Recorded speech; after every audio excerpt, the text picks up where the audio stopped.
IPhone 17 লাইনআপের সবথেকে বড় আকর্ষণ হতে যাচ্ছে আইফোন 17 এয়ার। কারণ অ্যাপল আইফোন 10 এর পর সর্বপ্রথম কোনো ধরনের বড় ডিজাইন চেঞ্জ ইন্ট্রোডিউস করতে যাচ্ছে এই ফোনের মাধ্যমে। আর বরাবরের মতোই এই ফোনের অসংখ্য লিক আমাদের সামনে চলে এসেছে। According to leaks, iPhone 17 Air is going to be one of the thinnest iPhone ever made. ধারণা করা হচ্ছে এর থিকনেস হবে 6 মিলিমিটারের আশেপাশে।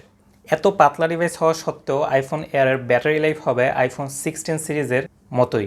এর কারণ এতে ইউজ করা হবে আইফোনের লেটেস্ট ব্যাটারি টেকনোলজি এবং আইফোনের নিজস্ব তৈরি অপটিমাইজড 5G মডেম চিপ। ডিসপ্লের ক্ষেত্রে আইফোন এয়ারে থাকছে অ্যারাউন্ড 6.7 ইঞ্চ প্রোমোশন ডিসপ্লে এবং এই প্রথম আইফোন তাদের কোনো নন প্রো ডিভাইসে 120 হার্জের প্রোমোশন ডিসপ্লে ব্যবহার করতে যাচ্ছে।